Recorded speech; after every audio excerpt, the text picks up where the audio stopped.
This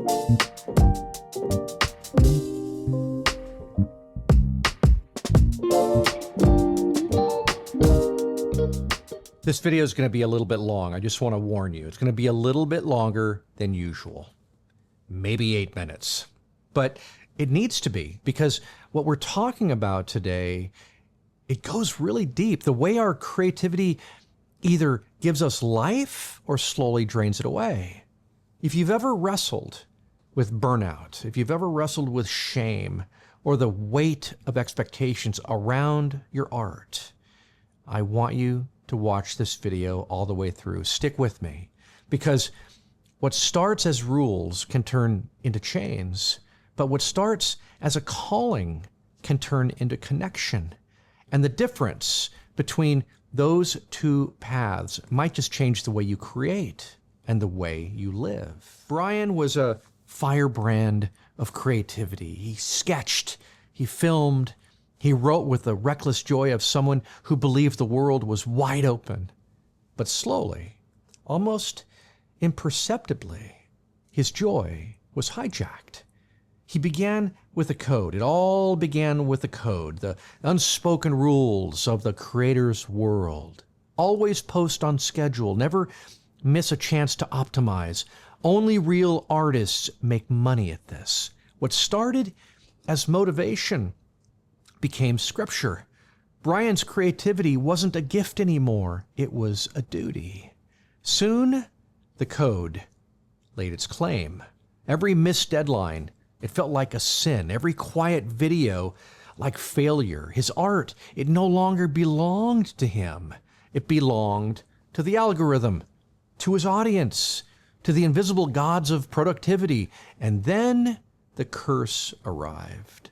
Burnout, shame, sleepless nights, wondering if he even loved creating anymore. What had once been a source of life had turned into chains. He was cursed by the very thing that once set him free. But something shifted. Brian, he began to question the voices. He asked himself, not what's the code, but what's the calling?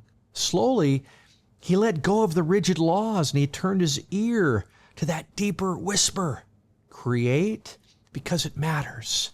Create because it heals. Create because it connects. With that whisper came clarity, a focus not born of fear, but of alignment. He began to see what was his to carry and what wasn't. And as he shared his work from his place, he discovered communion. His art no longer a burden, but a bridge to his soul, to others, to God. Brian's story, it might be your story. The path of creativity has two trails, two. One leading to curse, the other to communion. Let's break them down together.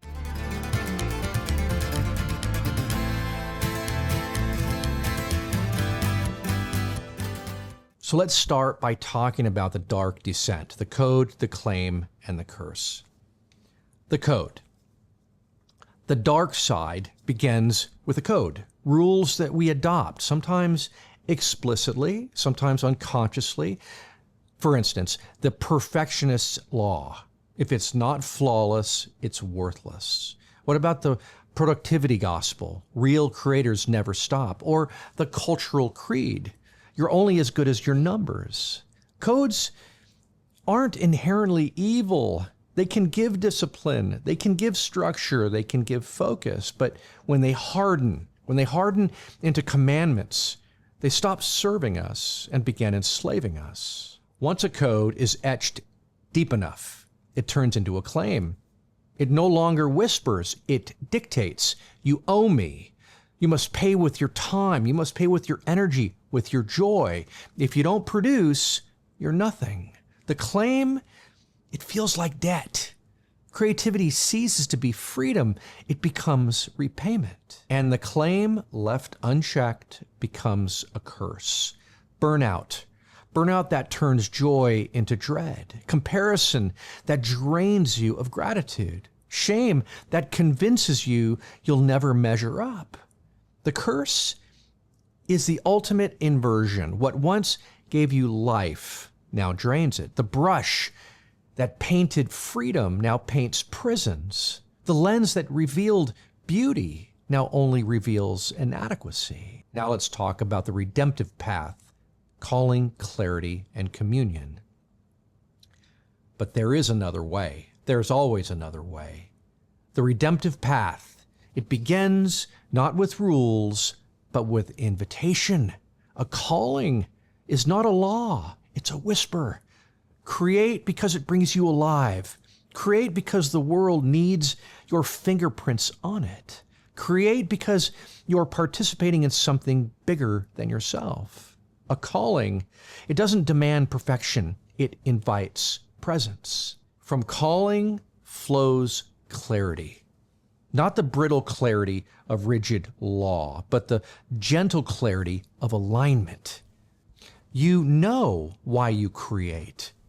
You know what belongs to you and what doesn't. You can set boundaries with the noise because you've found your note.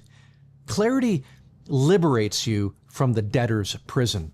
It says your worth isn't in your numbers. Your worth is in your offering. And from clarity flows communion with yourself.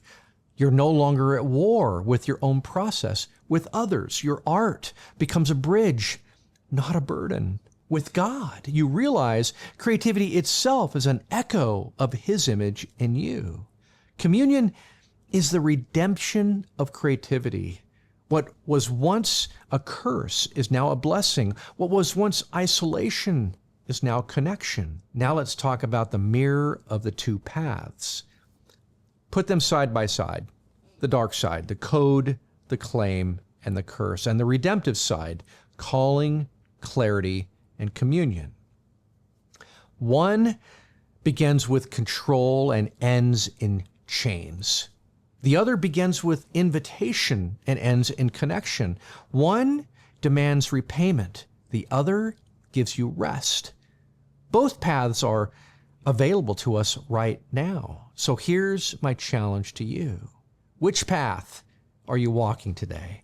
Are you driven by codes that have turned into chains, or are you being drawn by a calling that leads to communion? Take time this week. Take time this week to listen. Listen to the whispers underneath your work. Notice where you feel enslaved and where you feel alive. Choose the path of freedom, even if it means letting go of some of the rules that you thought were sacred. Now go. Honor truth, face what is, speak what's real, and create from the deepest place you know.